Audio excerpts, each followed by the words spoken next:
paka Kampala ekyalo kyonna mikwano gyo ne gisamala maama sula ng'essanyu abange Kampala eyatuleetebwa obuleetwa mundeeta gye nga neyakuleeta yennyini yatula wano kukameme yatula wano ku mutwe n'akutuuzaawo olwaliro gw'okonkona ewuwo fasabbih bihamdi rabbika wastaghfiruhu abange Allah tumutendereze nnyo ffe baani ku Allah be yalekayo vayo eyo yonna nsaba onnyambe buyambi ojjukira omulimu gwo ogwasookera ddala e Kampala Imam Gaddafi bantu tuli basuubuzi mu mbeera Allah gy'ategese abatandikira mu mbeera eyakozesebwanga obukozesebwa yimbaawo wano waliwo yayimbako tujula byegaana leka naawe mwana we n'oyimba lunaku lwe luziba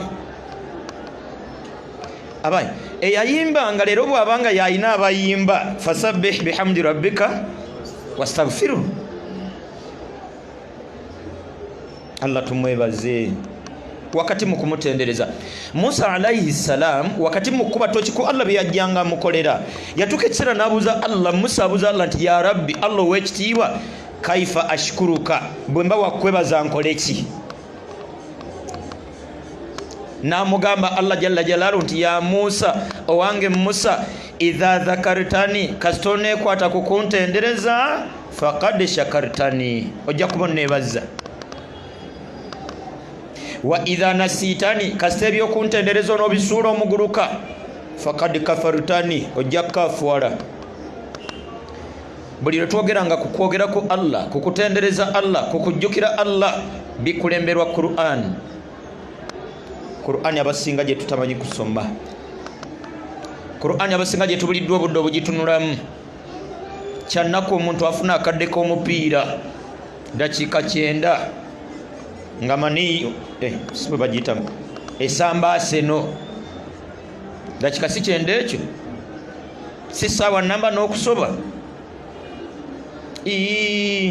mupiira gufune essaawa namba n'okusoba mu lunaku nga Qur'an ebuliddwamu eddakiika 10 mwana ngezibula eyo essaawa ennamba n'okusoba n'ogeza ogituuza abantu mu muzikiti wano mu buweererejja na Qur'an baba akuleseewo dda sajja tebalina obuvunaanyizibwa abo osigalawo ogwo abange akakisa ketukyayina ka bulamu obulamu kakisa essaawa yonna akaggwawo obulamu kakisa essaawa yonna akaggwawo nkiddemu bannanga obulamu kakisa essaawa yonna Allah akakumalako Imam buli lw'oyimiriranga okusaaza abasiraamu olowoozanga ku lunaku Imam lwayimiriranga gwejjeneza eri awo kwatunudde abange buli lwe tusimbanga layini okusala dhuuri asiri subuhi eriyo lwe tulisimba layini nga koolo si subuhi eriyo lwe tulisimba layini Muzee Muhammad nga koolwo si asiri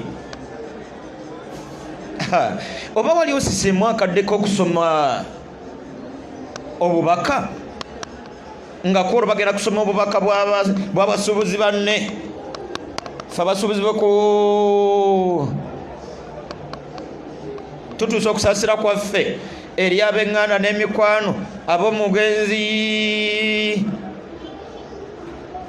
Gaddafi kaliika kitalo nnyo bannange babisoma bakuzika kuwedde oba nga tekunnaba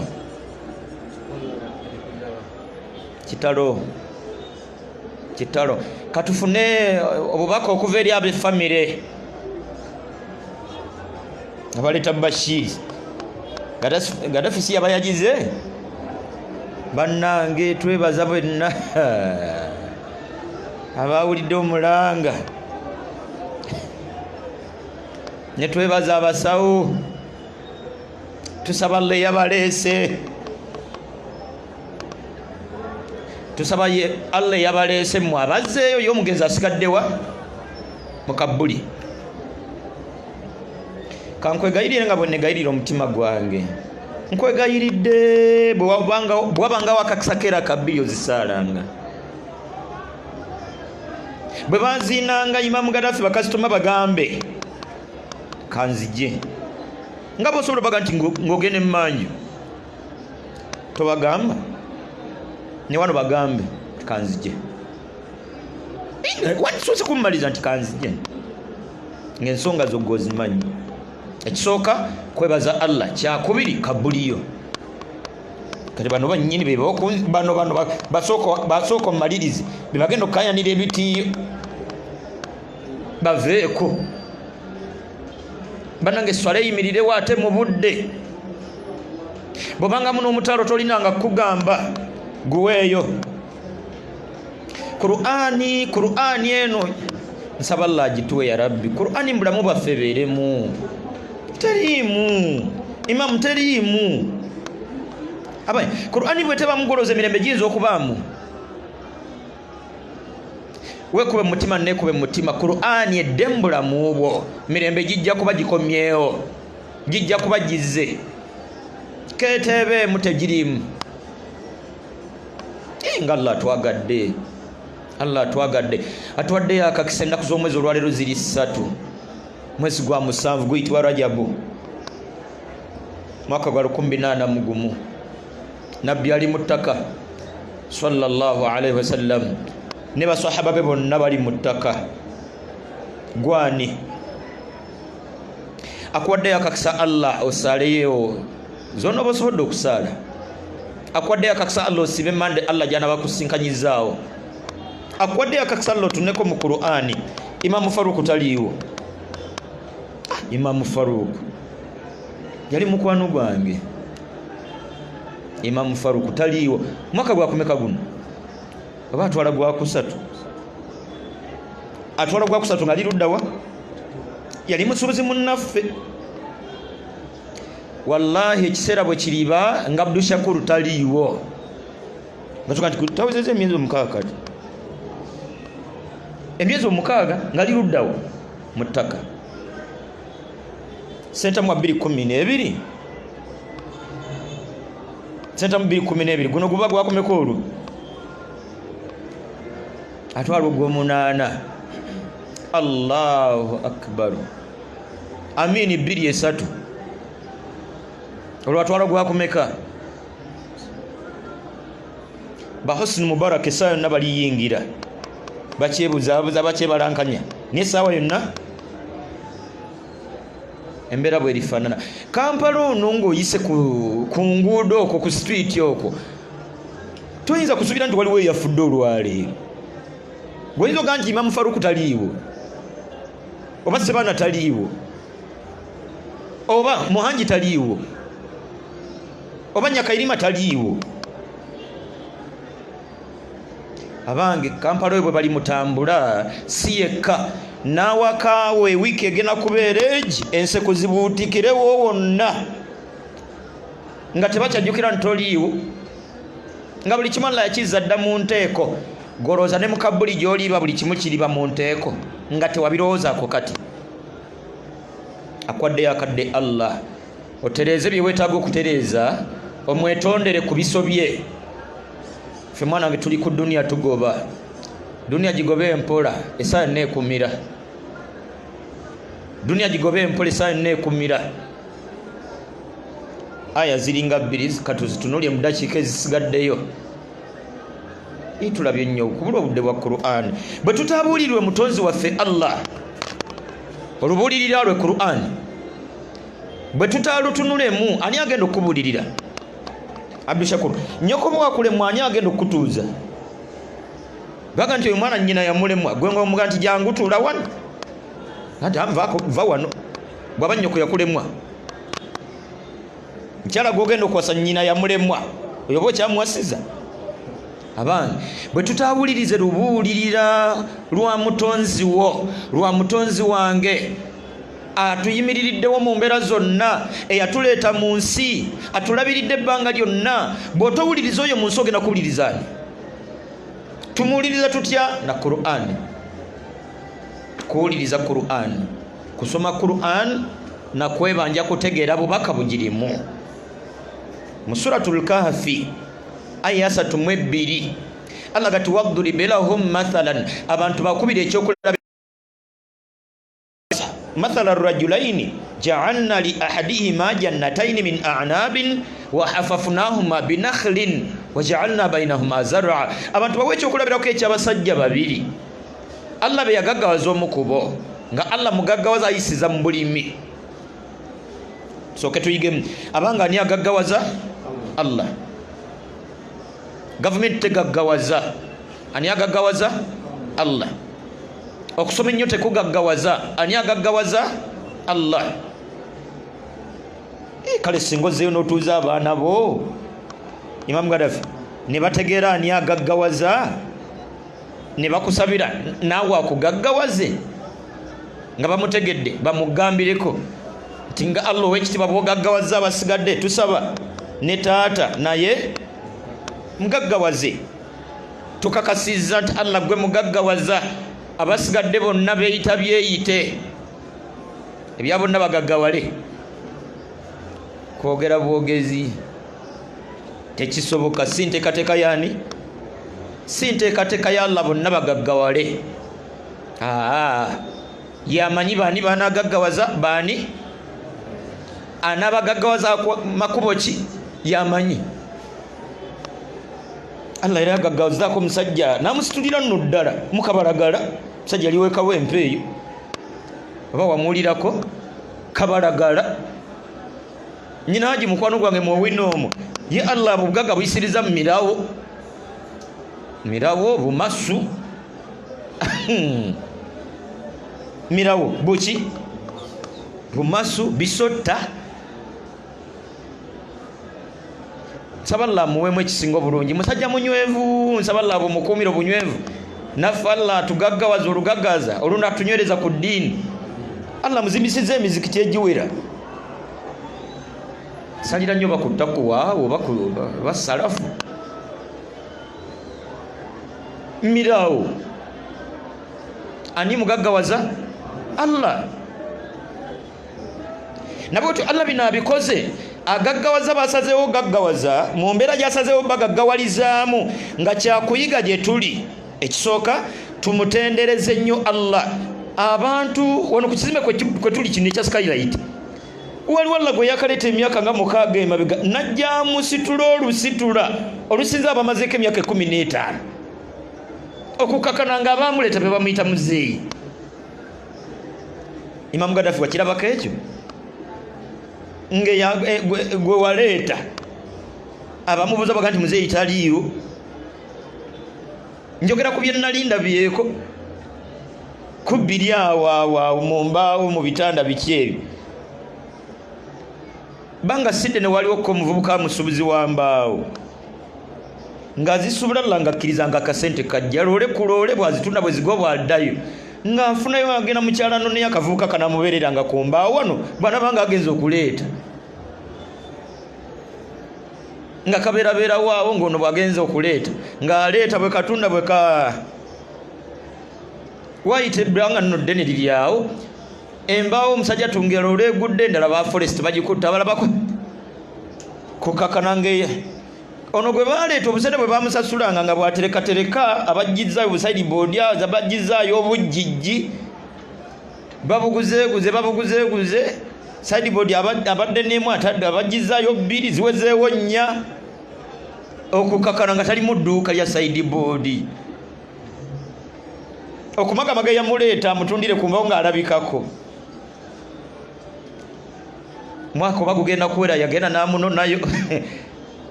eyanonayo ku luno gwe baanonyeeyo ng'amunonayo yono gwe yanonayo oba obitegedde simanyi mbikuddiremu eyanonayo ngende nnoneyo omwana onajja mbeerere wano ku mbaawo kati gwe baanonyeeyo ng'ono gwe yanonayo ate yamunonayo ku luno najja amutundira eki ajja amwoleze nga ku moroka zino era kati sebono ye muzeeyi ani agaggawaza wadribe lahum mathala rajulaini abantu bawe ekyokulabirako ekyabasajja babiri ja'alna li ahadihima jannataini Allah be yagaggaza omukubo mu bya bulimi. Aya zino zabadde ndoza zeetaaga nnyo mu harvest money musomo gwa biki kutumbula bya bulimi era Allah yagaggawaza bw'oba kunnyonnyola ebibeera mu harvest money olabira ddala nga buli yagenzeeyo gaggawala akumaze gwate banki neekuola wagiga nti yiiyaawo ab'ebyuma netulakita nobaga ninaffe tuutuno wangi anaakuyigiriza obutunda bashirimayiga mukwano gwange nga naye waali obukusomesa kati bano bakuwola ssente n'ogula tulakita wano nofisawo neeza ettaka gwe bagani buli agendayo agaggawala eyo abo si be bamanya ani anaagaggawala abanga omugagga yaani yasalawo ani anaagaggawala ndowooza tumwekwate va ku banaku omugagga omutegedde Allah yaweddemu nakati akyagaggawaza singa Imam Gaddafi wankoze buyo okwesigama singa osanga abasajja nga basimbye layini erimu amabanga nga buli muntu ajja abalakamoome buli muntu ajja tolabanga wandiyayanidde nnyo okutegeera ani azibawadde n'okumanya neetaaga kukola biki nange nokeza kati ali awo gwejja asingira buyingiza awo teyagala kinti gwe kennyini gwe kasi ogenda gwe bano oyinza okumenyeka nabo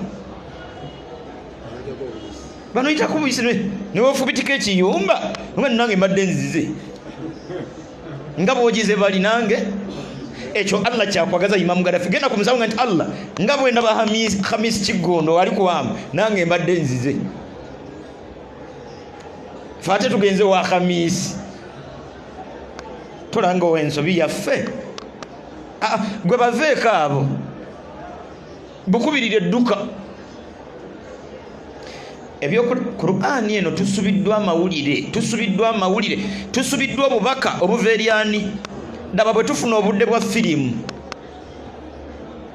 wana batulina bulayibulale bwaffe naddala ku Lwokutaano ng'enkya lwakutanula mukaaga nga ku Sande tookole baba ali awo ng'ogguse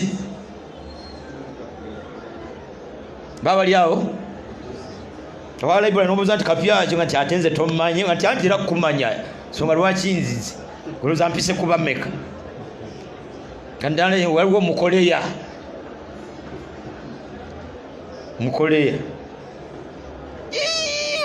omukoleya abuuka nga bwava ku bizimbe bwakka wansi ng'agenda akusibya mu nnyumba olunaku Imam wabiwulirako ebyo ngono bamukuba amasasi bwafa gwe yafudde juzi nga tetumulaba ng'oddayo nga ate baguza omulala nga ate ku luno mulamu eyafa jju ng'osasula nga n'obudde nabwo bugenda abantu tulina obudde bwa TV oba tufunayo obudde bwa gataliiko nfuufu abantu bafunayo obudde bwa kazannyo badaki chesi maddugala simanyi maddugala yasooka simanyi asooka ne beebaka matumbi budde bali kwasooka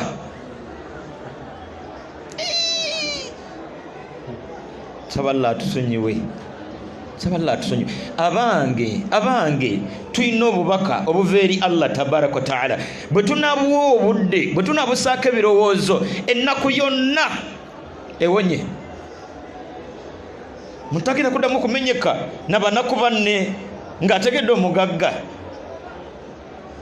kyova olaba batuguyaguya olina jaga nti gwe jangu wange nze nja okukusabira nga lwaki nzijeewo gwe gwani nga nakuyita naye ennaku yamusensera dda abalira ku gwe gyegawala ogende gyali akusolooze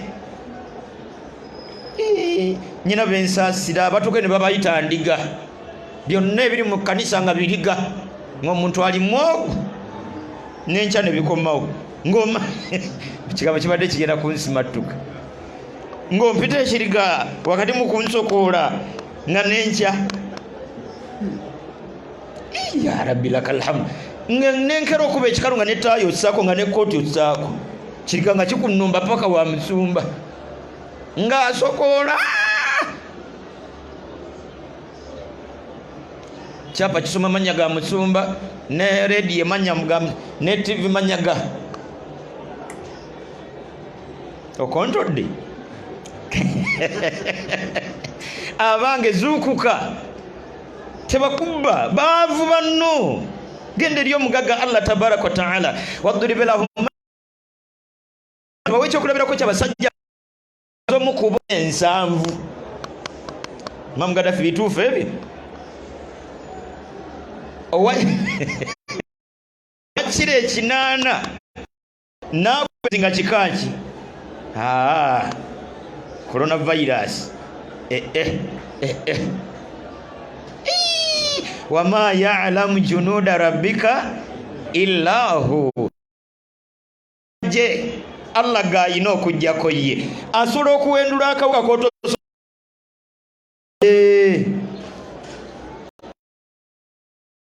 asize ddala mawulire gageza gajjawa